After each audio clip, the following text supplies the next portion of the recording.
Different game, same new type. Please Same. try out New. Try new different things.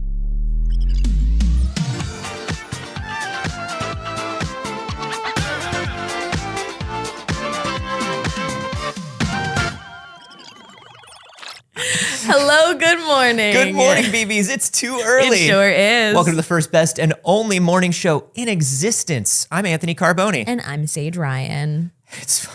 It's happening. It's happening. We're gonna talk about it. You know we're gonna talk about it. I can't believe it's happening, Saige. Yeah? I can't believe it's happening. I didn't expect this reaction. We've been waiting our whole lives. Yeah? Yes. The Zelda movie's coming. We're going to talk about it. We sure are going to talk about it. We've got a lot to talk about. We also had a Mean Girls trailer drop this morning we're going to talk about. I think in terms of like what is just the hugest stuff that's going on right now. Zelda movie. Uh-huh. New Mean Girls trailer.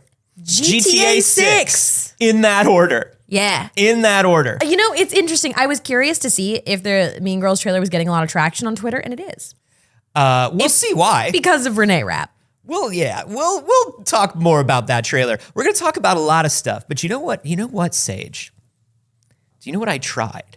What did you try? The future of gaming is here, Saige Ryan. Oh? I don't know if you've heard, but you can now play videoed games on your cellular telephone device. I have heard, yeah. Yeah, and not just Snake, okay?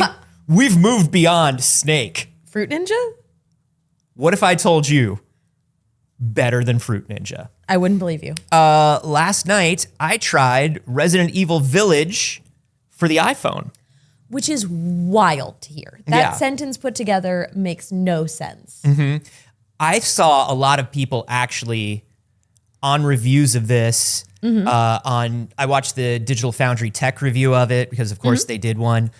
They posted it early this morning. A lot of people were like, "Oh, I thought this was going to be like a cloud version." Yeah. Like, I didn't realize this was going to be, if they hadn't watched the Apple keynote, a lot of people didn't know this was an actual port. And this was made with Apple's game porting tech that they created to bring PC games to M1 or to M Series Max very easily. Right. And then you can bring that onto the phone. Bananas. Bananas. And I got to tell you. It's on arcade? It's not on arcade. No. It's not on arcade. There's a free demo. Okay. So you can play through the first bit How of much it. is the full game? $20. Okay, that's not bad. Which is not bad. I'm sure I paid $70 for it on Steam for the full game. Yeah. So. Which is not bad. If you haven't played Resident Evil 5 yet, that's a great way to do it. Yeah. It's wonderful, but because they used the porting framework, where it went PC to Mac to phone, things that you should be able to touch, Okay. you can't. So like in the opening menu, I was like, I'm just going to tap my way through this menu. Yeah. No, you have to like use either the on-screen controller or your own attached hardware controller to navigate menus. Okay, that makes sense. Which I think is fine because you should not be using touch controls on that game anyway. No. All right. But other than that, it looks really, really good. You're essentially running it at a mix of like medium settings for PC, low and medium settings. Wow. At basically almost 4K resolution because of the resolution on the iPhone Pro. Yeah. It's wild. You're really taking advantage of that new phone. Have you showed off your new phone? I got a new phone. I was due for a new phone. You got the fancy 15. I got the 15. Now, here's what shocked me. Yeah. You went for the big boy. I did go for the big boy. Now, you have talked shit on my Pro Max phone. I hate a large phone. The entire time I know you. I hate a large phone. phone. All you have ever said is that you want your phone to be smaller. I want phones to be smaller. So what happened? Camera. Yeah. It's the camera. Yeah. It's always the camera. That's how they get me. Okay. I honestly, the only reason I upgraded is because number one, I was due for an upgrade. So I got, this is my freebie boy. And also I got hit by a truck. Yeah. And so Your my phone old was very broken. My old phone was very broken. And they sent me money to replace my phone. And I was like, my phone screen. And I was like, new phone's coming soon. I'm going to take that money and put it into candy. probably is what I spent it on. Yeah. I don't know what I spent. It wasn't, whatever I spent it on, it wasn't worthwhile. Not the stock exchange. I bought stock. If by stock you mean the Rite Aid's entire stock of Twizzlers. I stocked up on Reese's peanut butter cups. That's right. So I got the new phone, and the new camera is unbelievable. Yeah. And you know me, I always have a point and shoot camera with me. Yes. I'm good with just this phone, I think. I know I say that a lot, but this time it really feels that way. You're not going to stop buying cameras off of eBay because I know you. No, I never will. You're never going to stop. But I have been consuming so much content about the iPhone 15. I don't know. I just got into like a hyper fixation on the iPhone 15 camera and like the use of Apple Log on it. That's just gorgeous. Beautiful. Yeah. Oh, the log is incredible.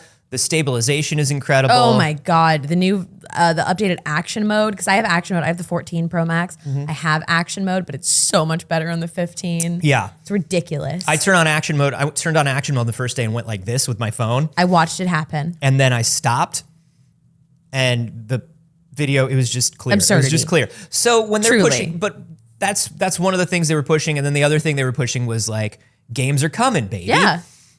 Games are coming. And it is good. I want to say this. I've seen a lot of people saying, ugh, I just can't play games on my phone. I just don't get it.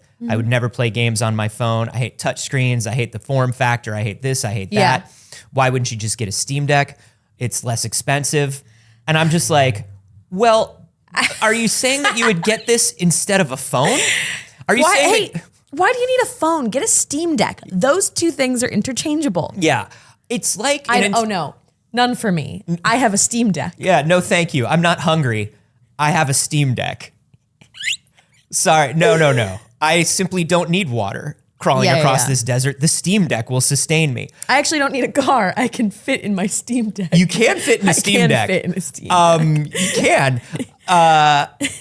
It's like an entire generation of people forgot about handheld consoles. Yeah. The generation of people that legitimately had handheld consoles have all forgotten they existed. Which is so weird because even the Switch Lite should still be that bridge, but that's not the people who are saying it. No. It's not Nintendo people who are saying it because there's no Nintendo people, even young Nintendo people, I think. I think even like Gen Z who didn't have, like later Gen Z who didn't have Nintendo DSs, I still think they get it. Yeah. I think the Nintendo girlies get it. I think Nintendo girlies get it. I think the Steam Deck bros do not get it. Well, I think it's also younger people get it. Yeah. Because, hey man, do you have any games on your phone? Yeah. Like that's which Anthony's confirmed he does in fact have games on his phone. I do have games on my phone. Unless you're a kid, then I don't have any games. It's just for business. That's what my dad. Did I tell you that my father, when I was a kid, used to tell me that our PC didn't play video games. It didn't have a gaming card. You have to put a gaming card in it, and it doesn't have a joystick this port. One's the business card. Yeah, this it doesn't have a joystick port. It doesn't play games. And then I had an older cousin come by, and he was like, "No, that computer's better than my computer. That computer plays games." I was like, "What? My father has been lying to me?" And you know what? Your operating system had some pre-installed too. He actually did enjoy games. Yeah? Yeah. I just meant the base Windows games. Like you at least had Minesweeper. Oh, Windows. No, darling. No, I love you and I appreciate it, but no. I'm only 8 years old. It was DOS. It was DOS. Okay, well. But I just think it's fascinating that these people aren't like, this screen is bigger than like most handheld screens. Yeah. It's bigger than the Vita screen was. I'm telling you, every person who says that never had a PSP or a DS, and it shows. Yeah. And it shows. I just think Buy it's one off fascinating. eBay. Get yourself a Nintendo DS. Get a Nintendo DS. They're actually, if you can get a 2DS XL, ooh, that's the way to go. Yeah, I still have my 3DS XL. I love it. I just keep the 3D off. So the fact that people don't understand that you can just plug a controller into this thing, you good? You good, dog? Yeah, let's go to Anthony's camera. Okay, we're gonna go to my camera. The fact that these people do not understand that you can just hook a controller up to the phone, and the phone is an expense that you need. I mean, you don't need to get an iPhone, that's for sure. But if you play games lightly, you could absolutely just get a phone and be totally fine with it. Alex, do you have any games on your phone? Yeah, I got games on my phone. What do you got on your phone? I have Unky Alex, what do you got on your phone? Unky Alex. That's a new thing. I'm not sure we're keeping it. We might. If you're lucky. I am scrolling. I got really into this terrible little freemium game called Dreamdale for a while, and then I had to stop and I deleted it. But I played Minecraft on my phone for a while. I do like some of the Apple Arcade games. Cozy Grove is really cute. Oh, Cozy Grove's amazing. It slaps. I also have played, I think one of my favorite games of all time is Ghost Trick, which I played on my phone. Yeah. Originally, and I've replayed that game, I swear, 15 times. Dude, the iOS version of that is so good. It slaps. It's so good. That was one of my favorite DS games. Yeah. And having it on the phone is amazing. So you're somebody who believes in big game on little phone. Yes. Especially, like you said, just the portability of it. I don't have a PC, and I am hoping to get one at some point, and I can play a lot on my laptop, but I actually have more fun just being on my phone sometimes because I work so much on my laptop. I would say the only problem with having games on your phone is the fact that it does still have to be your phone. Yeah. And so it's not like you can go out and play an hour and a half of games on your phone and then like use your phone for the rest of the day as like Just battery wise? Just battery wise. It's gonna get a little iffy. Yeah, I just can't imagine that being a situation that comes up for me personally, but I don't know. Like, I guess if you're standing in line somewhere, I'm just trying to think of like what kind of day I would have where I'm out in the world and I play an hour and a half of games on my phone. Sure. Like even travel, it's like, well, you can charge your phone on travel most of the time. Carry a little, backup batteries are so small now too. Yeah. Like it's pretty easy. It's pretty all right. Yeah. I feel like everybody who's like, I don't understand game on phone. It's like it's very Try old it. man yells at cloud. Oh, try it. Somebody in the live studio audience, Quasi 79 Foo asks, could you have something like D&D Beyond on your phone? You're goddamn right. Yeah, you there's a could. D&D Beyond app. If you listen, if you watched Failed Save and you thought we were all just rudely checking our texts for 3 years, Oh my God, that's so funny. Yeah, if you ever see people in a D&D show looking at their phones, they're using D&D Beyond on their phones. We all do for it. sure. Oh, I think that's Quasi's so funny. asking, like, could you use it for like LARPing and stuff? That would be fun. You know. Yeah, like if you want You to get up could. and move around and have it on you. Yeah. Yeah, why not? Why not? That, as opposed to having an iPad that like ties you down, I get you. Yeah. That could be fun. Yeah. That could be fun. You know what? I have to say this. Anybody who is No, you're great, skeptical, Quasi. Don't you worry. anybody who is skeptical about gaming on the phone, if you have if you have one of the newer phones and you download the free demo of Resident Evil and check it Yeah. out. It's honestly, I was very, very impressed with it. I will say the other downside of it though is because it came over from PC to Mac to phone, you have every option available to you. Like all the PC options, which is great for somebody like me because you can like tweak it into like what exactly looks best to you. Yeah. But I think for like somebody who just wants to download and play Might be a Resident little Evil, overwhelming. yeah, it's just like, I don't know if I want to turn on these things or off these things. Snake Zero said, I really can't handle modern AAA games with touch controls, though. I tried Resident Evil Village on my phone and I just couldn't do it. Are you able to just go fully controller and not use touch controls at all? Oh yeah. Yeah. I would recommend it. I would Yeah. say get yourself either hook up a game controller that you already have through Bluetooth or get something like a Backbone or a Razer Kishi or any of the knockoffs that are on Amazon. They're all pretty good. I like my Backbone, but I forgot to bring my Backbone for you. You need that. No, it doesn't hook up to my phone anymore. Oh, my backbone, ha cha cha, like my actual spine. Like you're making a bone joke. You're making a skeleton joke. Hey everybody, welcome to the news. It's skeleton jokes, baby. Yeah, all you the know. way down. Ha cha cha. Ha cha cha. Look, let's jump into it. There's a Zelda movie coming. There's a Zelda movie coming, an announced live action Zelda film. This movie is going to be, it was announced by a press release by Miyamoto, Who will be co-producing it? and it is going to be a co-pro between Sony Pictures and Nintendo. each putting up about half the production money. Fascinating. The producer on the Sony side is going to be Avi Arad, who is known for sort of bringing Marvel into the TV and movie space in the late 90s and early 2000s with the animated series. And then, of course, the original Spider-Man movies. And he still works on the Spider-Man movies on the Sony side today. He also works on things like Morbius. Don't get it twisted. Don't, I saw a lot of people saying, oh my gosh, the producer of Spider-Verse is involved. And I want you to pump the brakes. This man is an executive level producer. Yes, which does not generally mean a creative producer involved in any part of the film you see. Yeah. However, the director has also been announced, which, wow, they dropped it all at once, huh? The director is Ben Wall. Now, Ben Wall is most known for directing the Maze Runner films, but is currently directing the new Planet of the Apes that's due next year. And is also working on the Mouse Guard movie. Interesting. And he has a background. He started off before he directed the Maze Runner films as a visual effects artist and visual effects director. Yeah. So I think when people look at Ben Wall's existing body of work, they kind of go, ooh, Maze Runner, ooh. I think what Sony probably showed Nintendo and what Ben Wall probably showed Nintendo was some in-production stuff on Planet of the Apes and particularly Mouse Guard. I think whatever Mouse Guard stuff was available to show, that's what they showed Nintendo, because that's such an easy, look at what we can do. Look at the magical world we can create, the fantasy world we can create. Yeah. Look at the vibe of Mouse Guard. Yeah. We can absolutely do a Zelda. We have some questions from the chat. Lanky Sure. Dragoon says, will Zelda be tied to Kraven the Hunter? Yes. Canonically, Kraven the Hunter will be there. Yodel Rodel asked, will it be Ocarina of Time, another game, or original? So that we don't know. And Unspecified and so here's far. something that's interesting.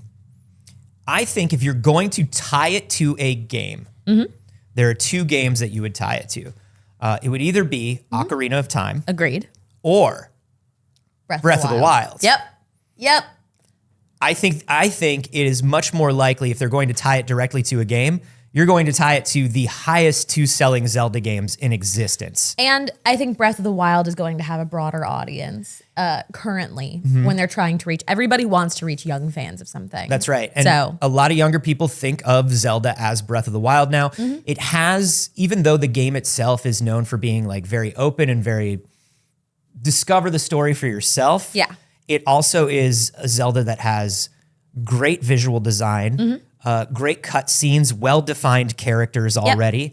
But you could make it a completely original story. I think it's a completely original story. I think it is a origin story of sorts. I think it is a Mario movie. It is the very first live action Zelda film. I don't think they're going to jump in by making a specific game. I think that they're going to just tell you who Zelda is. They're going to introduce you and tell a Zelda story. Right. They're going to tell you who Zelda is and that he has to rescue the princess. Yeah. He has to come and rescue the princess. I think because so many of the Zelda games are self-contained retellings, what do you need? You need Link, you need Zelda, you need Ganon. Yep. That's kind of the only necessities. Yeah. And then beyond that, I'm sure we'll see a great cast of characters that are familiar from the games. You'll see some bird people, you'll see some fish people. Tingle. You'll see it. It's probably going to be heavily Tingle. I think the big bad's going to be. I think Big Bad's going to be Tingle. Can I tell you something? Can I tell you one thing that really it feels Sony to me? Tell me. If Sony finds out about Tingle, I have a feeling it's going to be heavy Tingle. That feels very Sony Pictures to me. Which would be very wrong. Yeah, but also just because it's got to be brief. If you're a Tingle fan, though, which hey, we love Tingle in this house, but I think because you love Tingle, what you need is a sparing, thoughtful use of Tingle. I say skip all the boring Zelda stuff. Yeah. And just make the first movie Tingle's Rosy Rupee Land. Yeah. You know? Yeah. Just tell the story of how Tingle becomes Straight Tingle. there. I want to look at some people's fan castings because, of course, when they announce live action, the first thing everyone wants to know is who's going to play Link. Yeah. Right? So these are all fan castings right now. Nothing has been announced. Nothing has been announced. I also want to say before we dive into this, because Nintendo put up 50% of the money, and because Miyamoto is listed as a producer on this, they have heavy input on this. Now, they also had a heavy input on the Mario movie for whatever that means to you. But which also means all of Twitter yesterday was just jokes about Chris Pratt playing Link. Chris Pratt is Link. Chris Pratt is Zelda. Chris Pratt as everybody except Ganon. Right. Because Ganon's a big, strong man. Right. Fan castings are interesting, but I'm going to say right off the bat, I want a bunch of unknowns. Yeah. I don't want somebody, like maybe somebody that you kind of recognize from something. Yeah. Like maybe. I mean, honestly, I'm seeing a lot of that with like One Piece, and we're seeing that with like the Avatar The Last Airbender series, which we'll talk about in a moment. That thing where it's like, oh, we got like a group of kids that are like gonna do this. Yeah, because when you say, who would you cast as Link? I say, nobody. Link is Link. Yeah. Link is Link. Link is Link. But people got fan castings, and of course, as with any little guy casting, first up, everyone says Tom Holland. It's got to be Tom Holland. Tom Holland is every little guy. He's got to be the little guy. And then to the point where this article from The Guardian is literally headline, "No, Tom Holland shouldn't play Link. What's your dream cast for Legend of Zelda?" That's in The Guardian. That's in one of the last true newspapers that exist. Yeah. You've pissed off The Guardian with your fan castings. I thought this was so funny. This is Troye Sivan in their last music video. Yeah. And first of all, a fucking look. As both Link and Zelda. That's so good. That's so good. Truly, genuinely, actually so good. Man, that's brilliant. That's actually brilliant. So good. No, Tom Holland's. Brian Altano said that Nathan Fielder should be Link. Yeah, there was. But then people also said Nathan Fielder should be Beetle. That's very funny. They had the Great Fairy for Lady Gaga, which honestly, when you look at this side-by-side photo, you're like, I'm picking up exactly what you're putting down here. Well, here's my thing. Are you doing one Great Fairy or are you doing multiple? Who could say? Because I want 3 differing Great Fairies. Because here's the thing that we know about the Great Fairies. Yeah. One of them got to be a big brassy dame. Just a big brassy dame. Yeah. Got that like, one of them's got to have that large oversexed ant energy that so many of the Great Fairies have, you know? Yeah. But they do. And that's like, even in Breath of the Wild, like when you first find them in Breath of the Wild and they come out and they're like, ooh, you're just like, whoa, lady, I'm 16. A little much, thank you. Continuing to look at fan castings, this is an article from Variety. One of the first ones on here is Jacob Tremblay. Fine. Sure. Cody Smith McPhee from, I've seen him in something, but I can't tell you what it is, honestly. Sure. I liked this. Justice Smith. Yeah, I think Justice Smith at this point might be a little old for Link, because Link should be like 14 years old. Well, it depends on what story we're telling, but true. Yeah, he is most of the time a teenager. I mean, even Breath of the Wild Link is 17, 16, 17, or Tears of the Kingdom Link is 16 or 17. I picture him in the Dungeons and Dragons movie. Yeah.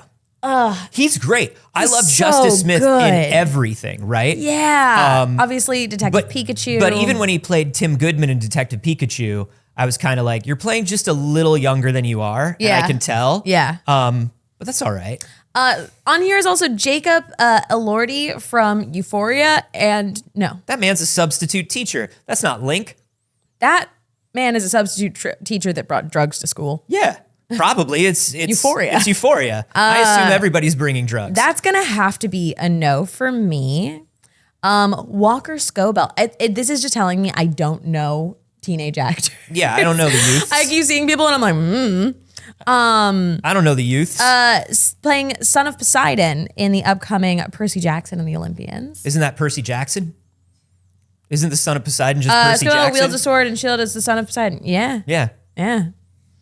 I actually never read the Percy Jackson books and I don't remember the movie. Everything I know is from osmosis. I I don't remember the movie at all. I saw it when I was a kid and I have no recollection of it. I've never rewatched it. I know everybody loves Percy Jackson and I'm sorry. I just have to revisit it. I never read the books. That movie washed right over everybody, I think. That's why people are so excited for the series. Yeah? Because people watch the movie and they're like, yeah, okay.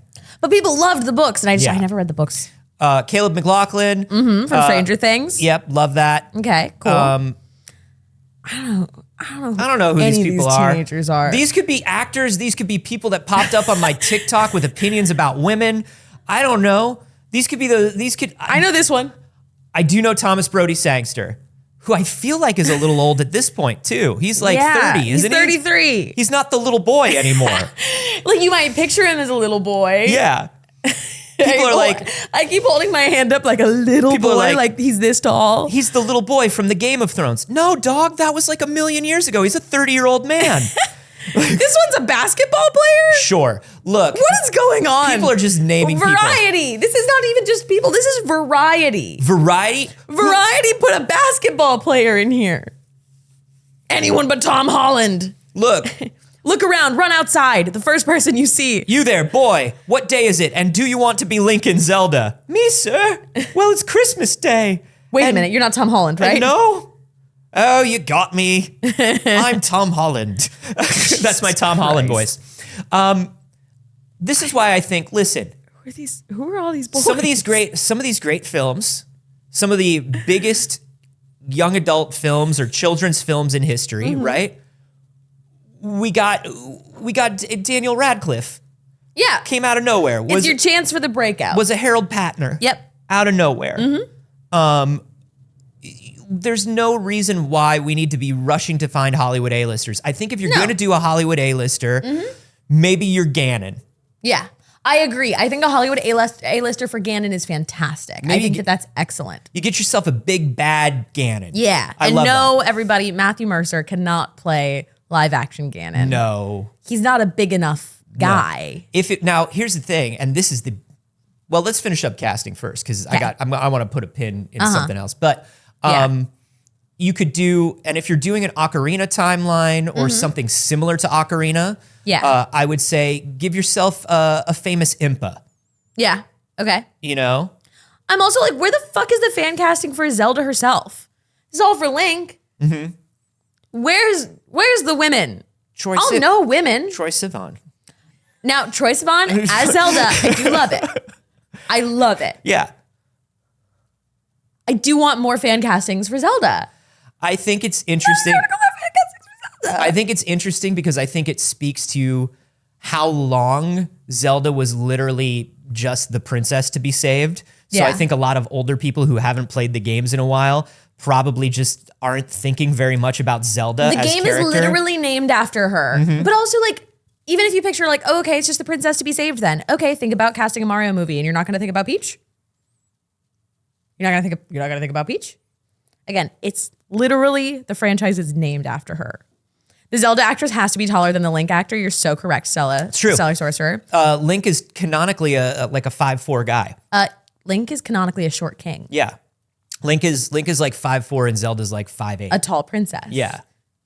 It's great. The perfect combination. Yeah. Because it's the fairy tale thing of the little boy going on the adventure and saving the. But this is the thing: if you're doing an Ocarina thing, then you do get to cast young Link and a slightly older Link. Yes. Which would be very fun. I would enjoy that. Even though slightly older Link, still only 17. Still only a little guy. Yeah. Alex dropped in the chat, I saw Zendaya as Zelda casting on The Guardian. That's the two things. Whenever anybody is casting any teens, they go Tom Holland, Zendaya. Which, like, Tom Holland and Zendaya, fantastic. Of course. Awesome. There's no way. There's simply no way.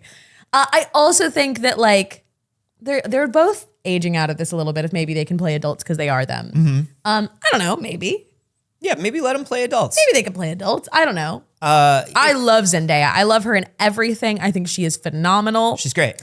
Don't think she's Princess Zelda. My favorite thing is, you know the part in Dune where she goes,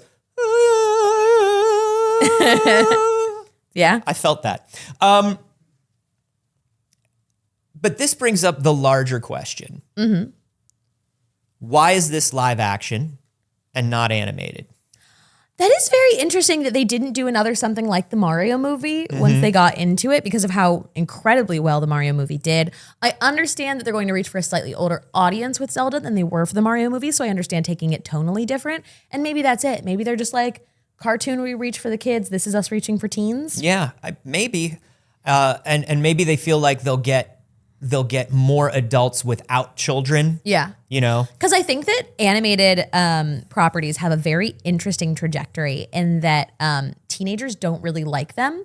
Kids love them and adults love them. I love the Mario movie. My 7-year-old nephew loves the Mario movie. It is excellent for both of us. And not in a like, oh, I enjoyed this kid's movie. I loved this movie. Yeah. But there is that phase in between in like your teens that you don't really want to see a lot of animated stuff for a lot of people. And obviously that's not a universal thing, but like it's very common in trends. So I bet the Mario movie did not appeal to a lot of teenagers. If you're a teen and you want to watch something animated, you watch anime because that's for grown-ups. Exactly. So my guess is going live action to appeal to that audience. Yeah, but Appeal to, you know what I mean? In the same way that we're getting live action Avatar: The Last Airbender. It's that like demographic that they're going for, that like late teens, early 20s. People who really enjoyed and played the shit out of Breath of the Wild and Tears of the Kingdom. Yeah, and there's also something about, but I want to see what it would look like if it was real life. You know what I mean? Like I want to see it brought to life, you know? And I am excited about that. But I also think, and listen, I'm not saying Illumination should do an animated Zelda movie. Illumination's sort of house style and house sense of humor Does not suit it. Never really hit for me, and also doesn't suit a Zelda like you just said. No. But a beautifully animated Zelda movie, I think would be, and this has the opportunity to be a very brilliant, beautiful, timeless film. Yeah. But I feel like an animated Zelda movie has a greater chance of that. It would be a slower burn, but over time, I feel like it would become a beloved classic. I have to agree with the Kodoroku that like a Studio Ghibli style would be the animated Zelda movie I would want. That's the first thing ever. Not your 3D Illumination animation, obviously. And that's the first thing everybody says, right? Is like, I want to see Ghibli do Zelda. If you look up Ghibli Zelda on YouTube. Oh my God, so much. So many people make like so many student animation reels and small studio animation reels try to do like a Ghibli Zelda. And that's because like they got a lot of inspiration from Studio Ghibli, from Toho Animation. Yeah. I mean, when you look at Wind Waker, when Wind Waker was announced, nobody outside of Japan understood why Wind Waker looked that way because we don't have a history with Toho Animation. Yeah. But in Japan, everybody looked at it and they're like, I know exactly what this is. Yeah. But I think now animation is much more acceptable. I mean, we're in a post-Spider-Verse world, baby. It's true. Spider-Verse is so specific though in the way that it's hitting. Like you've got in that category of the way that like the animated movies have been hitting, you've got the new Teenage Mutant Ninja Turtles and you've got Into the Spider-Verse, Across the Spider-Verse, but like what else? That's true. What else is in that like animation that's cool to people? And I say that in the like, it's cool to like this even if you're 17 and it's embarrassing to like anything. Yeah. You know? Yeah, you're right. My heart wants animated. I get it. I want it too. But I do understand it. I also saw Cat's Paw mention like Spider-Verse versus D&D movie decision. I could see this being really good in the category of the D&D movie. Yeah. The D&D movie is such a fun live action adventure fantasy film. I would be absolutely delighted if it was something like that. And here's the thing, when people are saying, well, live action fantasy is kind of dropping off, right? No, the D&D movie. Like live action fantasy is kind of dropping off. Like the Lord of the Rings live action series didn't do super well, and Wheel of Time isn't doing super well. And that's for series. Yeah, and the D&D movie did good, but it didn't blow everything out of the water at the box office. It did at the box office, but everyone who saw it fucking loved it. And I think what people aren't realizing is as big as, I mean, Lord of the Rings is huge, obviously, but as big as something like Wheel of Time and D&D are, I think people, once again, when they make that, large IP fantasy isn't working right now as much as it used to. Yeah. I think people are underestimating the license the same way they underestimated Mario. Yeah. Mario was forecasted to be $500 million worldwide and passed $1 billion so quickly. So quickly. Yeah. people are underestimating Nintendo licenses, and I think a live action Nintendo anything is going to crush. Tassels said Zelda live action movie based on Faces of Evil. Thank you. If we listen, somebody in some Sony writer's room somewhere is going like this, and they're like, "All I want to put," and then he says, "Excuse me, princess." No. I'm excited for this. I'm like really, really excited. These are old. I found like old fan castings for it, which is so funny. And even those old fan castings are like, some of them were a little too old in that. Yeah. So it was Tom Holland as Link. We had Emma Watson as Zelda. But they were using a picture of like 16-year-old Emma Watson when once again, Emma Watson's in her 30s. Let Emma Watson live. An actual grown woman. Let her live. However, Idris Elba as Ganon. Listen, Idris Elba as blank. I'm never going to say no to Idris Elba in any situation. But Idris Elba as Ganondorf. Oh, it's pretty good. It's pretty good. That's really good. It's pretty good. That's very hot. I like that very much. Jamila Jamil as Urbosa. Sure. Gemma Chan as Great Fairy. These are very funny, like AI generated versions go of back. this. No, go back. Stand on that one. Danny DeVito as Tingle. Stay there. Stay there. Let it breathe. Let it breathe. Let it live. This is back when the Netflix series was. Yeah, they got canceled because they leaked it. Yeah, you leak anything when you work with Nintendo, and Nintendo's gone. Meryl Streep as Twinrova. Sure. I'm never gonna say no to Meryl Streep as anything. Sure. But yeah, I'm excited to see. No, that's good. Let that one breathe too. That's also a wild AI generated image. Yeah, God. Listen. There's something about that first gen AI that just hits real good in a salad fingers way. Yeah. But so yes, the live action Zelda movie is coming. We don't have timeline. We don't have a timeline for release. We also don't have what timeline it exists in. And we don't have any information other than director, producer right now. For JK, the live studio audience said Idris Elba is Link and Meryl Streep is Zelda. Done.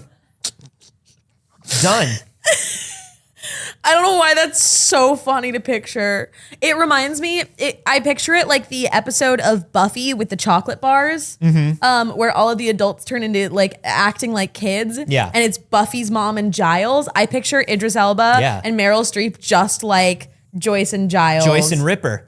Yeah. Like on the hood of a car in their leather jackets. It's great. It's very, very good. So yeah, Zelda is coming. We don't know when, but it's on its way. It is. It absolutely is. Let's continue in some movie announcements and let's take a look at that Mean Girls trailer. When they said new Mean Girls, when you said new Mean Girls, I said, okay. Yeah.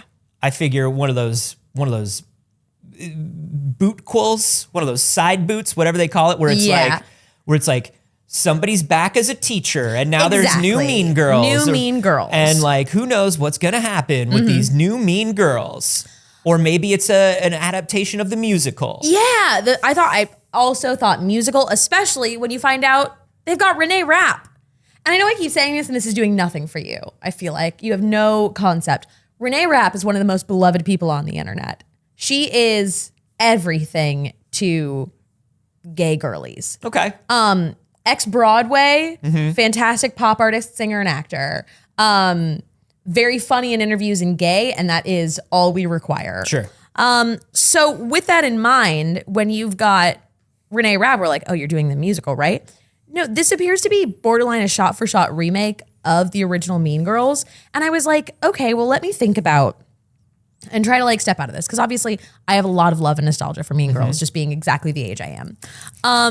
But I think about it and I'm like, okay, well, what about Mean Girls doesn't hold up? And there are definitely aspects, but I'm like, are there like a lot of technology references that are super dated? Are there things? And I'm like, not really. It's funny when when we watched this trailer, before we watched a chunk of it before we went live, and I said, "Oh, this is Mean Girls for a generation that grew up with knowing Mean Girls as a musical." And Saige did like literally, "What do you mean? Why would you say that?" You actually said, "Why would you say that?" I did not. Yes, you did. You said, "Why would you say that? Why would they remake? Why would they need to remake it?" I'm just like, they could just watch Mean Girls. It's right there. And I don't want to be come that. Here. Give me your hand. No. Give me your hand. I want to welcome you. I want to welcome you to aging. No. Here's the thing. No. Here's the thing. No. Welcome. You are going to ask this question more and more and more as time goes on, baby. And I am so happy to welcome you here. Why remake it? Why not just watch the original? It wasn't that long ago. It wasn't. What didn't hold up? It wasn't. That's the thing. Okay, but here's the thing. If the trailer had been a totally different movie, I would have been like, I understand. But it's the fact that it is so similar that makes me say that. Because I'm Yes. like, it's the same movie. Anyways, let's watch the trailer together. Watch the trailer. And people are like, oh, like, I think it might be a musical. Because I agree, there is a music note in the logo that they have for it. And it comes out in January. But there is absolutely no musical aspects in the trailer whatsoever. Now, Variety does mention it as being a musical. Why would they put no music in the trailer? But they missed the ball on this. They missed the ball on this because let's show a little bit of the trailer. Okay, yeah. Let's watch the trailer because I've seen the musical live, and obviously I've seen the movie, and it doesn't like the story's a little bit different in the musical, and this is the movie. Like this is undoubtedly the movie. Right. So that's some opening clips just to let us know that the original one still exists. Right, and we're probably gonna get some kind of copyright strike for this, but whatever. Whatever. So Renee Rapp is Regina George. Excellent Mean Girl. Yes. They got Tina Fey back. That's great. But like, identical That's a very movie. musical move, that move that just happened. But I also thought like, oh, that could just be like one of Katie's, she has those like flashes where she has imagination stuff. I love the new two best friend characters. Everyone does a great job in this trailer. Like the casting looks genuinely incredible. Yeah. Busy Phillips as the mom is like so good. Perfect. But it's like all of them are just doing impressions of the characters from the original movie. So when you watch this trailer, you go, why do they need to do this shot for shot? And I understood. Same outfit, same costume. Yeah. And I understand what you were saying where you were like, but if they're going to do it so similar, why are they redoing it? Right. And I was like, well, this There's is one musical scene they just showed there. Yeah. Okay. We see one scene that looks like a musical. It almost looks like they're doing a little split the diff between the movie and the musical. But they don't really break into Okay, song. I do see right there. We hadn't gotten to the end of the trailer before we watched this. All right. Okay. I stand corrected. All right. What is the name of that song that she was doing? The one who plays the like very airheaded character. I could be a sexy mouse. Curing sexy cancer. Somebody in the chat will know, and I know that you will. Was that the Amanda Seyfried character? Mm-hmm. Yeah. It was. It's just the Halloween song. Yeah. It's called Sexy. It's just called Sexy. Thank you. Okay.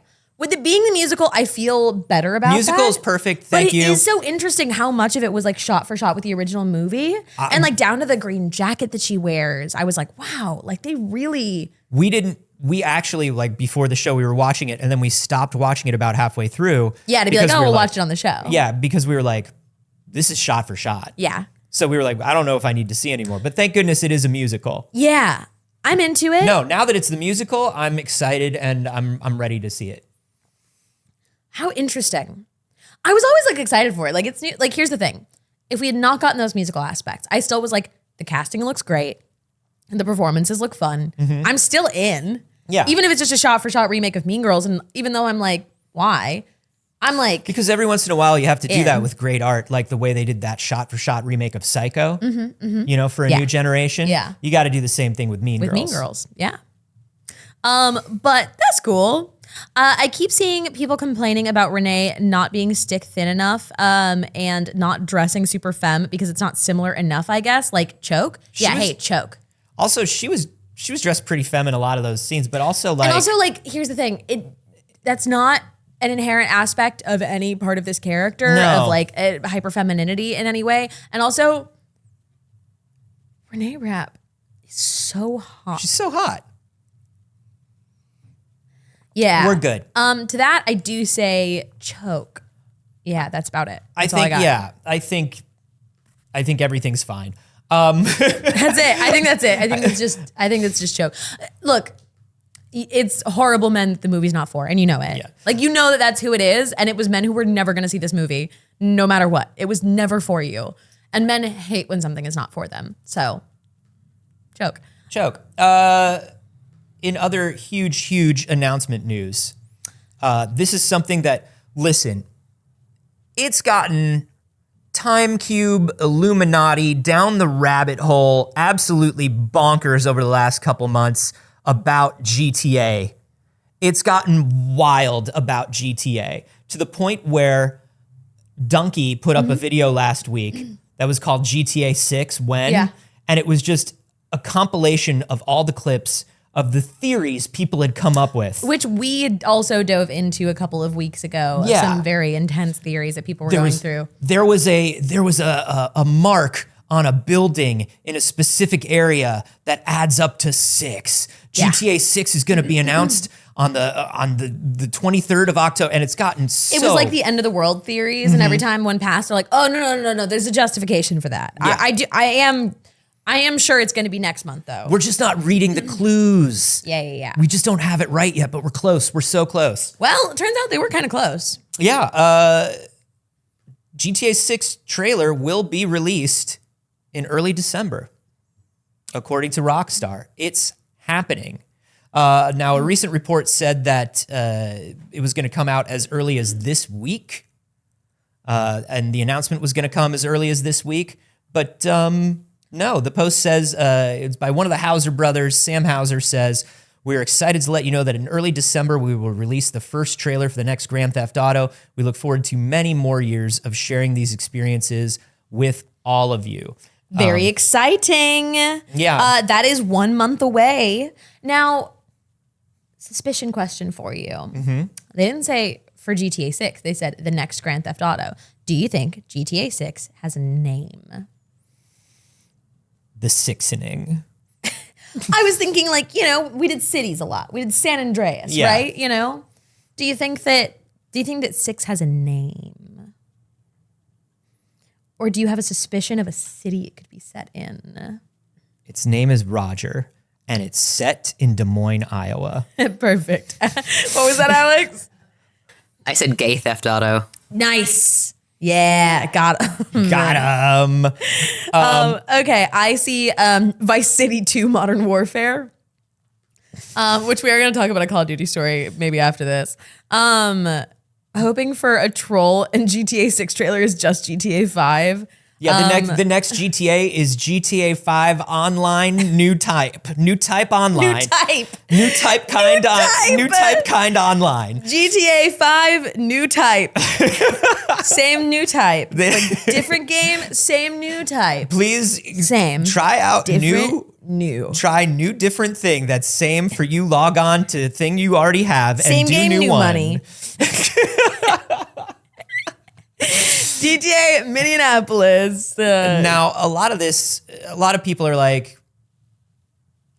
are talking about how much the community, the fandom, the public, the press have sort of been pushing Rockstar to talk maybe a little bit before they're ready. Obviously, last year we had the pre-alpha release, the internal alpha footage release, where people were like, "This GTA 6 look bad." It's like, it's not the game yet. That's a prototype from the studio. Like, I can't believe it. This is worse than GTA 5. It's not a game yet. It's literally just they're programming it right now. Calm down. It's like walking up to a kid who's in the middle of a drawing and be like, "Drawings suck, kid." To me, it's like walking through a Michael's and seeing an empty canvas and being like, "I hate this art. It's no good. This isn't even a good painting. There's so many better paintings than this." That's just the supplies for the painting. It's like eating cold raw chicken and a bay leaf and being like, why is dinner bad? It's the worst soup I've ever had. Now I feel sick from dinner. Just raw chicken. That dinner was horrible. How dare you? It gave me a tummy ache. Why are you trying to hurt me with dinner? I've been waiting for dinner since this afternoon. This is no better than lunch. This is worse.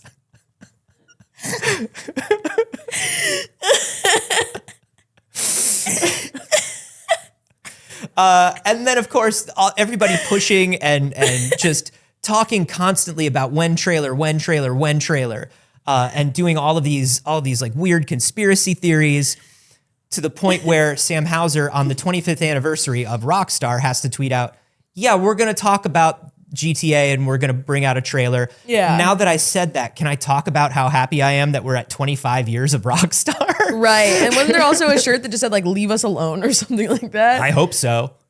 I hope there was. I think there was there? It said like leave Rockstar alone or something. I don't remember what it said. We talked about it on the show. I truly believe so. Now, an important thing to note about early December, Saige. Early December is Keighley season. Yeah. The Game Awards are on the 7th. That's true. I bet it's kicking off the Game Awards with a GTA 6 trailer? Yeah.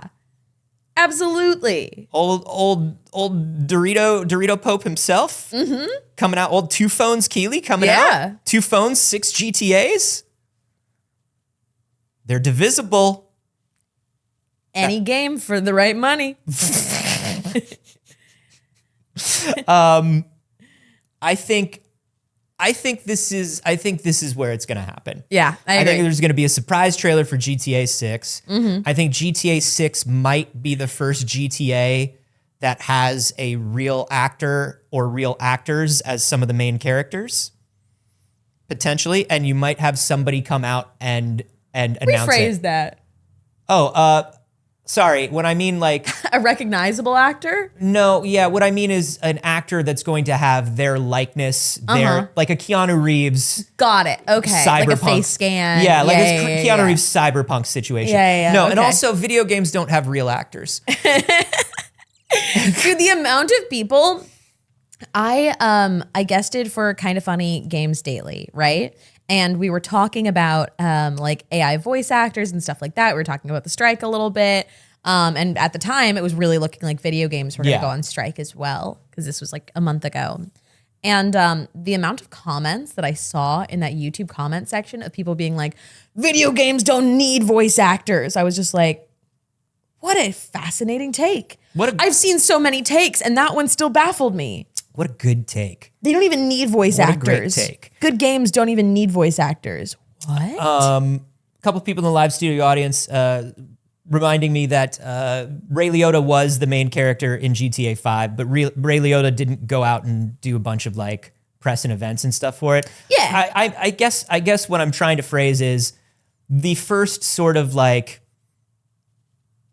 really like a cyberpunk situation, or like when Jedi Fallen Order came out and was like, this is Cameron Monaghan. Yeah. And this is Cal Kestis. Cal Kestis. And, you know, doing a full like movie style media tour for it. And then when people were like, there have been a lot of like really good voice actors and like the cast of Sopranos and things like that in past GTAs. Yeah, but they weren't like, they weren't like playing themselves, the face and all that stuff. Yeah, I get you. I think we get some sort of movie star coming out and being like, yo, what's up? It's me, the face of GTA 6. It's a me, Chris Pratt. The one and only Garfield in GTA 6. Right, that's going to happen at It's some still point. going to happen. I dread it every day. Point. Every day I dread this. Yeah, I know. But honestly, can I be real? I'm shouting out all my real Garf fans in the chat, all the Garf heads. Yeah, real Garfield girls are born in May. Yeah. March. I don't remember what your shirt says. All the Garf heads out there. Even Chris Pratt, I think, would be better than the guy that we've had for the last few years on the last couple TV shows. Hot take. He's not good. He's not good. He's not a good Garf. Not a good Garf. It's bad Garf. Bad Garf. Cheyenne is trying said, every day I live in fear of Chris Pratt. It's true. Yeah. He could be anywhere. Yeah. He could be in your Marios. He could be anywhere telling you God is real and lobbying against your rights. Anyways, let's talk about Call of Duty. Felt like that's a natural transition to it. Modern Warfare 3 came out recently, and I know what you may be thinking. Is it 2011? I could have sworn I played that game. We did in Modern Warfare 3. I could have sworn. It's been very confusing with the new Modern Warfares.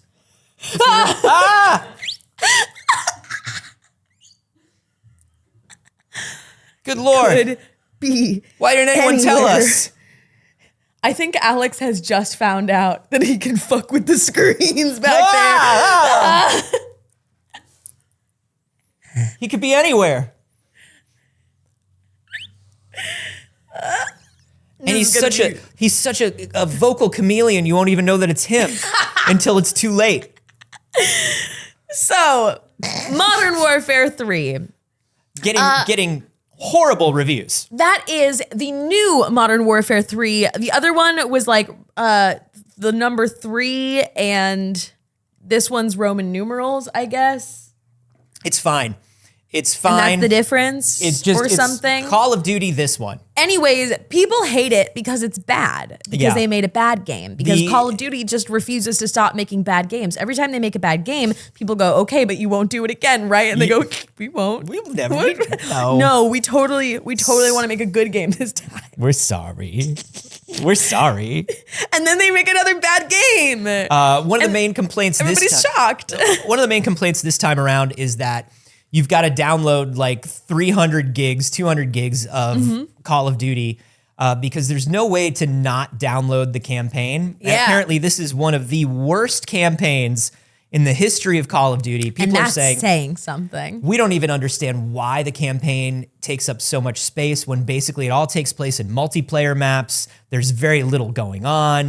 Woo! What is happening? You know, a few years ago, IGN had to start the practice of reviewing the Call of Duty campaign separately from the multiplayer because otherwise they would have to keep giving bad reviews to Call of Duty and they'd lose a lot of money and people would be mad at them all the time. They hate that. So IGN was like, okay, we'll just say campaign bad and multiplayer fine. And everybody's like, good. Fine with us. Good, bro. Yeah, good bro. But the reason we're talking about it is not just because, shockingly, Activision made a terrible game, like Activision does. But no, it's because the fans of Call of Duty are so brilliant, so special little guys, that they actually couldn't identify the difference between the listings of the games and have accidentally been review bombing the 2011 Modern Warfare 3. Which people actually really liked. That's actually one of the really good ones. That one they actually really liked. Modern Warfare 3, people generally had a pretty positive opinion of. Yeah. But they have been negative review bombing with information about the new Modern Warfare 3 because they couldn't tell the difference. Yo, Activision, loving it right now. Activision sitting in their nightmare castle on the top of Fuck People Over Mountain. Yep. And just laughing. Go ahead, review bomb a 12-year-old game. Yeah, you idiots. thank you. Keep our Metascore high. So now that Modern Warfare 3 is down to like a 3.5. Wow. Amazing. Call of Duty fans. Do we put on our 4D chess tinfoil hats and say that maybe the naming convention was a little bit of a... No, because they did Modern Warfare 2 again too. That's true. Like they've just run out of things and they don't care. Because you know what it is? This should be really the time that we look at a company and we know that a company is looking at their fans and going, you will take whatever the fuck I give you. I will feed you slop and you will say thank you. And that's how Activision sees Call of Duty fans. They say, I will kick you in the fucking kneecap and you will say, thank you, daddy, some more please. Yeah. That's what they think of Call of Duty fans. Activision. And you keep proving them right. Activision texting you at 2 a.m., calling you pay pig and saying they need a flight to Vegas. And you send it. And I'm sorry. It sucks that Call of Duty is doing that to you, and it sucks that Activision has that opinion of you, but it is on you to change that. But also, it is on you to not follow through and fulfill that. You need to admit that it's sort of your kink at this point. You need to not be ashamed of your own kinks.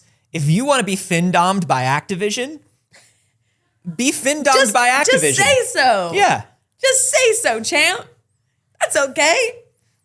But we have to look at when companies know what they have with their audience and when they a little bit hate them. And I have to believe that Activision is one of those companies. Mm-hmm. I have to believe that they're like, everybody who's actually cared about game quality has fallen off of this. Nobody is playing our games anymore that gives a fuck. They are just going to keep buying Call of Duties. Wouldn't it, we can do no wrong to these people. If they've stuck through all of this, if they literally stuck through us being sued by the state of California for our business practices, not just the individuals who worked by it, but the literal state that they operate in had to bring a case against them for operating so horribly unethically.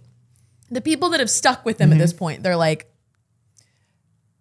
take it. Yeah, it's basically, I think there's definitely a lot of that, and there's definitely a lot of the same thing that goes on with EA and yearly sports titles, where it's just like, as long as we put out one a year, line goes up if we put out one a year. Yep. Line must go up. Yeah. So we're putting it out no matter what, and as long as you have no problems with it, the only time that they will slow down is if you get into like an Assassin's Creed situation where sales drop off so precipitously that the company has to go, oh, well, I guess we have to step back and take a year. Mm-hmm. We've decided to slow down. Yeah. Activision has not gotten there yet. Nope. Which is... Nope. And they're not going to as long as you keep buying it. Obviously, some of the games are free to play, but also you show up and you play free to play and then you buy a bunch of, guns. We are living in the golden age of free-to-play online multiplayer shooters. Yep. Truly, you throw a rock at Steam and you hit a pretty well-made multiplayer, free-to-play online shooter. Yep. What are you sticking with Call of Duty for? I think we get to a point with Call of Duty. My guns and my bros, dog. With Call of Duty, with EA Sports titles, things like that, you have a large number of people that do not play any other game but this. This is the game that they've played. Yeah. They will go to the store and they will buy the same brand of yogurt they have always bought. Yes.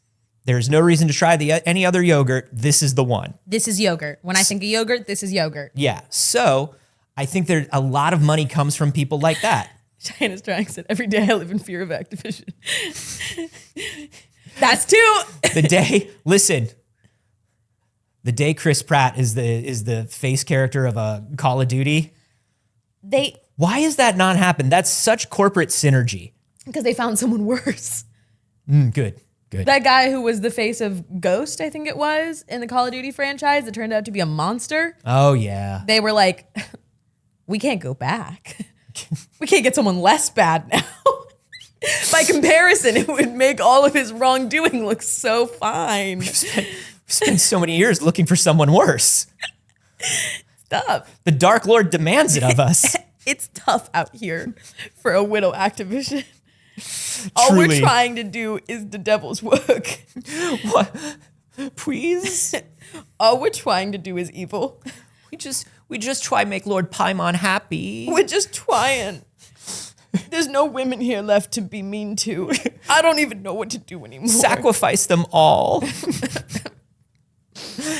Blood not help crops. Our corn is trash. Our corn is trash. I'm telling you, I'm going to add that to my fucking tattoo, Anthony. You better. One of these days, I'm going to show up. For those of you who do not know, that is from the movie The Witch. One of the greatest movies ever made. One of my favorite movies. I love that movie more than anything. Truly and honestly, unironically, like it's a genuinely good movie. It's like not. We're not joking. It's a really club good movie. banger of a film. It's a club banger of a horror movie. A24. But there is one iconically fucking hilarious line in it that is deeply out of place because look, they cast a bunch of at the time not huge actors that were like, oh, we do fucking Shakespeare. We can do this. Yeah. We can do these weird fucking like sentence structures. But they wrote in one line. that is our corn is trash. And Yeah. that sounds so modern. So It's I have so a tattoo. anachronistic. I have a tattoo of a quote from that movie on my leg. I have the goat and it says live deliciously. And I really want to, just behind it, put our corn is trash. I still say it whenever anything goes wrong. Yeah. Whenever anything bad happens, I'm just like, our corn is trash. I love it so much. That is true. Ring has said something that was popping up in the news recently, which is Black Phillip was so misbehaved like on set that he was banned from film. Good. You cast the right Never goat. another movie. Yeah, that's the devil. That you cast the devil to play the devil. The devil themselves. Play stupid games, win stupid prizes. Hey, let's talk about some more games. Another big thing that people have been waiting on that was released yesterday for N7 Day. Happy N7 Day to all who celebrate. And also with you. A teaser site came up that just kept saying encoded message and showing different things throughout the day, different little hints. And it ended in this little clip that we can pull up on mine or wherever. Yeah. But here it is. It's this little clip that is the first clip of anything from Mass Effect 5. And blink and you'll miss it, I'll tell you what. Not a lot. Not a lot. Early teaser. But we know it's coming. Neat.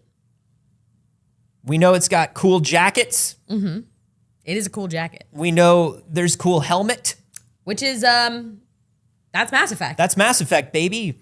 People have been expecting this for a long time. We know that they've been working on it for a while.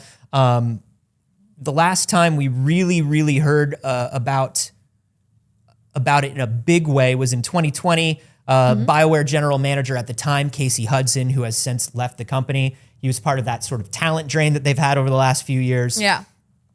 Casey Hudson said that they were working on the next Mass Effect with a veteran team of Mass Effect developers.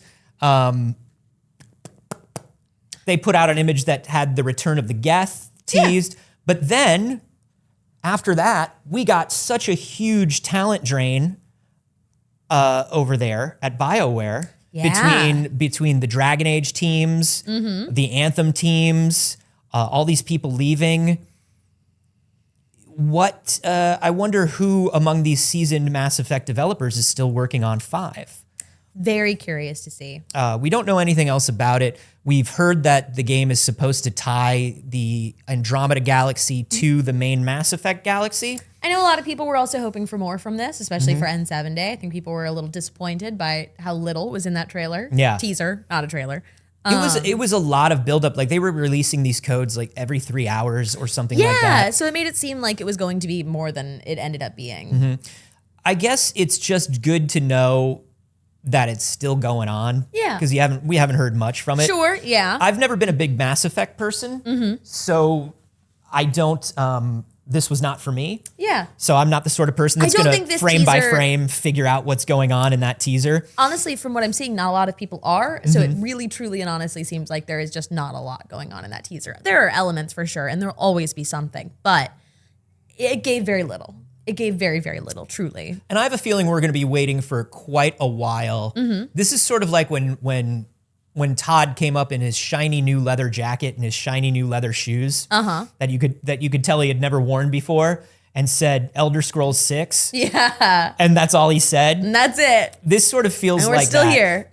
because listen, they've got Dragon Age Dreadwolf to bring out, and we know that they have been having a lot of problems developing Dragon Age Dreadwolf. We sure do. So there's no way we're seeing Mass Effect within, I would say, the quickest we'd see it is within 2 years of Dreadwolf. I agree. Yeah. That's the closest I would think. But I don't know. It's good to know that it's still on the roadmap, I guess. In other gaming news, Dead by Daylight update. There's been quite a lot of Dead by Daylight stuff going on. I know they were bringing back a couple of maps that hadn't been available for a while, but we have a new killer, and that's Chucky. Hey! This makes me laugh so hard. He's just a little guy. He's so small, and I picture playing a survivor and looking around, and obviously there are cues in game. It's important, like Dead by Daylight sound is incredibly important. You're listening for the music, you're listening for the way that things change around you when the killer is near, But also then you hear the music and you look around and you're like, where's the killer? Check your ankles. He's so little. And I was like, what are they going to do about that? Are they going to do anything to like compensate so he's easier to spot? But like, no, I'm looking at this screenshot and I'm like, he's down in the grass. I love down that. in the grass. I think that's so cool. I think the fact that This looks excellent. Look at that face. I think the fact that this is gonna be like a Child's Play movie, you know, where you're adult sized, you're Yeah. walking around. I picture in particular like that whatever level of Dead by Daylight has like that good warehouse, you know, and you're walking around. You're walking around slowly, and all you hear is the tick, tick, tick, tick, tick, tick, tick of like the little pitter patter of the evil feet. Yeah. And you turn around and you see like maybe a little shadow or Yeah. something. It's so good. That's the fun thing about him as a killer is it's so easy for him to hide. Yeah, and so that's gonna be his ability set. Yeah, and they play it up in the trailer here too. Yeah. That's that gonna he be can, fun. Lanky Dragoon pointed out that he can crawl under pallets, That's so good. which is wild. I think that's so fun. Absolutely bananas. The one thing that I do think is weird is they announced a map that looks exactly like my mom's house. And I thought that was strange. It's actually the one-to-one the blueprint from my mom's house. Yeah. And they said it's in Dead by Daylight, and the killer is coming to this new map, and it's my mom's house. Yeah. It's called Anthony's mom's house. Like that's coincidence, right? Yeah. There's lots of Anthony's with moms, That's fair. with houses. It had her teapot collection in the kitchen. Whose mom doesn't have a teapot collection in the kitchen? That's And a fair. son named Anthony. All right. I just thought it was a little weird. They showed Tammy too. Is Tammy selectable? They had some good Tammy art. Mm-hmm. Because if you can be Chucky, I also want to be Tammy.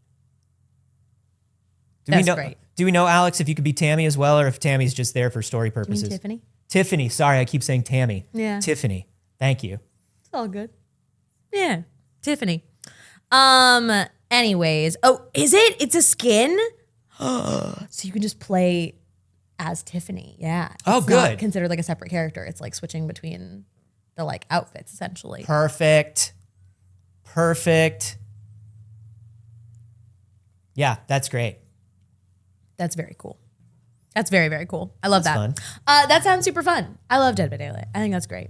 That's cool. Congrats to all who Is celebrate. this you? Are you gonna jump back in for the Chucky and the Tiffany? I only ever jump back in if I have friends playing. It's entirely dependent on that. I don't like to solo queue into Dead by Daylight. I don't have fun with it. So it entirely depends on if my friends are playing. Yeah, that's fair. And I feel like they go through phases in and out. So I kind of usually just wait to see if they get back in. And then I'm like, okay, hey, I see you're online on Steam. Do you want to maybe play games with me? Do you want to say? Would you like to play a video game with me? Would you like to play a game? Would you like to play a game? How long have you been 17? Wait, I'm turning that into a runner. I'm turning it into a runner. Why was it Jigsaw's phrase Yeah, in Ghostface's voice? yeah, And then Twilight? yeah, All right. No more questions. yeah. No more questions. No more questions. I want to talk about another horror game. Okay. I want to talk about another horror game that's coming. And it is called Christmas Massacre. It is supposed to come to Xbox, Switch, PS5. Okay. Unfortunately, they keep getting removed from Xbox and Switch for being just too much. What does that mean? Well, I'd like to show you the trailer for Christmas Massacre. I'll bring that up. Okay. On And it's my not going to screen. get us like in trouble. It's not going to show anything horrible. No, this is a PS1 style horror movie where you are a man in a Santa suit who's told by visions of a Christmas tree that you have to kill everyone. And What? Why is this too scary for? I think it's For Xbox. They decided it was too graphic and it was too much. They said they keep trying to censor things for the Switch and resubmitting it, and Okay, they keep getting. Wow, those people do explode when you stab them. But they explode in like a PS1 way. they do. but they do explode with blood. I get why Nintendo, Xbox surprising. I don't know. It's very interesting. It says a lot about They just simply explode. Yeah. You stab them with one knife and they just combust. This is the sort of thing that genuinely in 1996 parental groups would have been like, what are they doing to our children? Yeah, this is an attack on Christmas. This is the war on Christmas. Yeah, but it's so goofy, silly. I can't believe it. But It's goofy as shit. The developer is like, man, I spent a lot of money having a company literally do a Switch port. And like it's down the drain. Damn. Like it's down the drain. I spent so much money on this. That sucks. The developer is called Puppet Combo. These are the console ports of the game. I believe it's also available like right now on Switch or on Steam. Yeah, I found it on Steam, and it is in fact available, and it's $7.99. Yeah. Puppet Combo has made a couple other games, like something called like one called Murder House. They make a lot of this like PS1 style horror. Yeah, Stay Out of the House, Murder House, Christmas Massacre. Yeah. All right. I think it's fun, but they're like, but yeah, the spokesperson for Puppet Combo says, I just found out last week, I blew lots of money on a Switch port we can't release. Nintendo won't allow them to censor Christmas Massacre to be released on Switch because they've already submitted it. Damn. And Nintendo's like, no, this game will never be on the Switch. Xbox is interesting though. Xbox is surprising to me, considering there's so many much more graphic, violent games on there. Like, and there's also like, there's something that is particularly off-putting to a lot of brands about things that are like supposed to be cute and wholesome that are horror, supposed to be like sweet and have violence in them. Yeah. It's a way that like the Winnie the Pooh horror movie is a little more disturbing because you're like, ooh, that's not supposed to be like that. Right. But then I just think back to Naughty Bear on Xbox. Do you remember Naughty Bear? I remember Naughty Bear. Yeah. Microsoft was fine with that. Even Conker. Yeah. Oh my God. Even Conker, like Conker's Bad Fur Day? Cartoons say naughty things. Yeah. You know, like I don't understand where this is really coming from. Like maybe there's also a quality or technical issue with the ports. Totally possible, yeah. But I do love that they were unequivocally. This game also just doesn't matter to them. Yeah. They're like. But also with the, like, have you been on the Switch, like the Switch store? Yeah. The Switch, man, the Switch loves garbage and it loves horny titty garbage. Yeah, it had an issue with shovelware, and it's had a lot of like you go into the store and it's like, oh, this is just hentai, isn't it? Yeah. Yeah. Okay. Literally just hentai. Yeah. All right. So I don't know. It's definitely not a like we keep our store kid friendly. Yeah. I think people are worried about things that look like they're for kids. Potentially that a kid would be like, oh, it's Santa Claus. And oh no, surprise, it's a horror game. But that doesn't really happen. Yeah. Also, that game would be completely ugly and unappealing to children. Except for when I went to see The Exorcist and there was a family with a bunch of toddlers in the movie theater. Love it. Of the story that I told recently. And then as soon as it started, they got up, shocked and appalled, and ran out of the theater with their 4 children, all under the age of 6, probably. I love that. So good. Apparently so it can happen. I don't know how, but it can. We are almost out of time, Anthony. I think we can get to like one more thing. We can do one or two more things. I do want to talk about this. I want to talk about I want to talk about what's going on with Revenant Hill, the follow-up game from Glory Society, which the creators of Night in the Woods. Revenant Hill was supposed to be their sort of spiritual follow-up. Glory Society is the co-op that they put together as the studio to work on the game together. A lot of animators, coders, writers, and of course, Scott Benson and Bethany Hockenberry, the 2 co-founders of the studio. They're also married, and they've been working on the game together. They're the 2 people in key roles.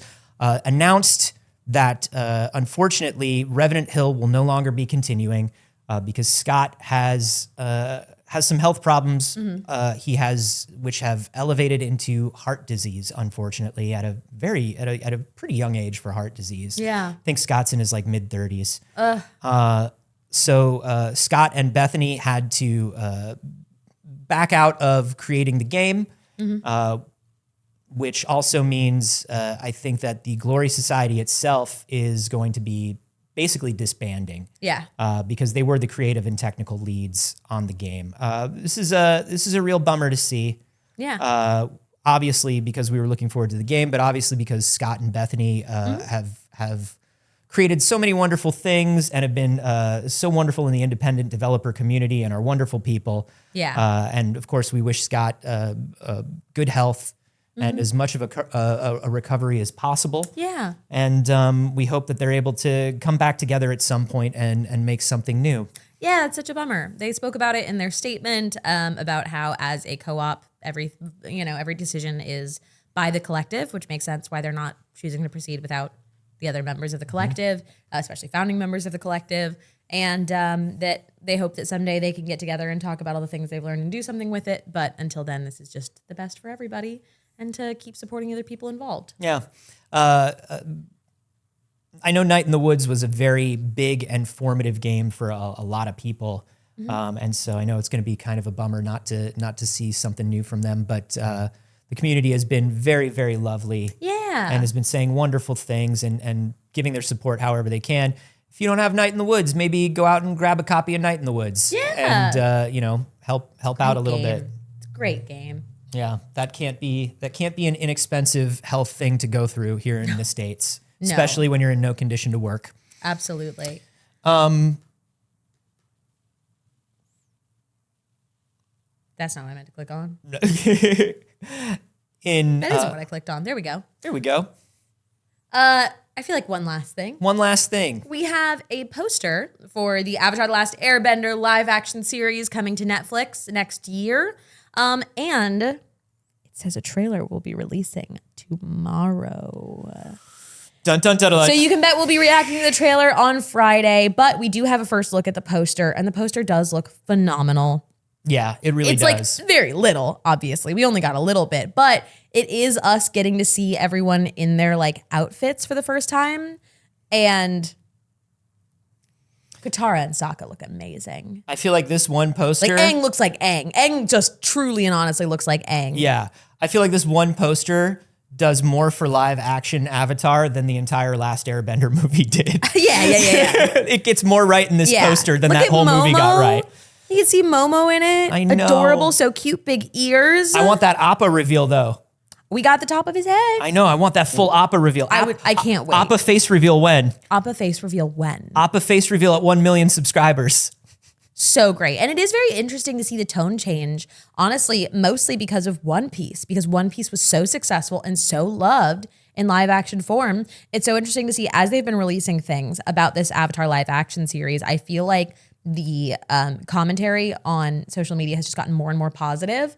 And since One Piece came out, it's just everybody being like, I hope it's good like One Piece. Yep. And before it's like, I hope this isn't trash like all this other trash. Yeah. So it's nice to see people hopeful, even people on Twitter. And hey, if you're the people at Netflix that work on these properties, it's got to be nice for you to see the public sentiment start turning around too. Yeah. I'm pretty hyped for it. I don't mind telling you, I'm pretty hyped for it. I'm so excited for it. I think this is going to be absolutely excellent. Don't read the comments.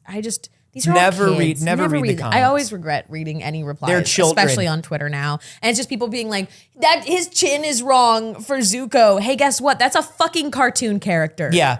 We're talking, there's a human being. Zuko's not real. Yeah, Zuko doesn't have a chin because Zuko's a drawing.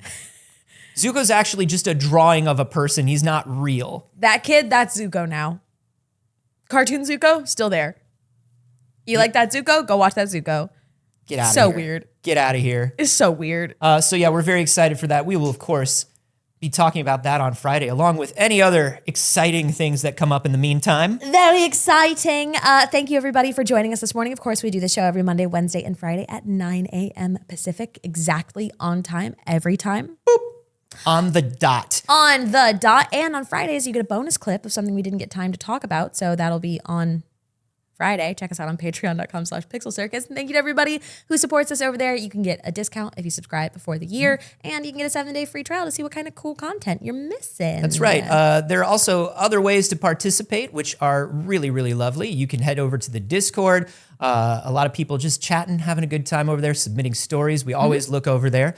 And of course, if you are somebody who pops in late, has to leave early, is always worried about seeing the show, or man, I want friends to watch the show, but they can't make it during these hours. Every episode is up on YouTube, same day. And every episode is up as a podcast right now on Spotify and will be available on other platforms soon. Hey, Anthony, when you're not here, where are you? I'm looking over my shoulder to make sure that Activision and Chris Pratt aren't following me down the street. But Smart. you can also find me everywhere at Carboni, except for on Twitch, where I'm at Anthony Carboni. All month this month, we are playing a different Game of the Year contender that I have missed out on every night. Goaty Rush. Goaty Rush 2023, baby. So come watch that. I believe tonight we might be playing the Dead Space remake, which I haven't touched yet. Ooh, okay. Yeah, how about you, Saige? You can find me everywhere on the internet at Not Sage. I stream on my channel Monday, Wednesday, and Saturday, which means I will be live this evening. And you can also check out They're Here. I'm going to keep pushing They're Here. It's up on YouTube. It's an immersive horror thing that we put together, and it's pretty cool. How about you, Alex? You can find me on Twitter at Alder_Mancy, and I'm also going to be doing a charity game of Vampire the Masquerade on November 18th, which I'm very excited about, and that I think is twitch.tv/rolling for charity, but I'll have more details about it next time. Nice. Woo! All right, everybody. Very cool of you. We're going to go through and we are going to thank everyone that supported us directly during the show today, because that's very nice of you. We mentioned all those lovely ways to do so, and this is just one of them. It'll take me a second to pull up because everything reopened and I forgot it. Remember that all of your subscriptions, bits, doodads, Good job. all those things Crushing it, Anthony. go to support this studio, which is entirely independent. And this is the only way we pay ourselves and keep the lights on. Yeah. We got John Itch said, justice for Wheel of Time. We need a third try with the 3-month resub. Third try charm. Old Man Jane with 25 months said, soon 2 years here. Wow. So too. 2 years here. Maybe I like this place. And Diana Z, thank you very, very much for the 6-month resub. We are so glad that you are here. Thank you. Very cool of you. We love you. Yeah. Everybody, you're great. Thank you for spending some of your morning with us. And we'll see you on Friday. Bye, BBs.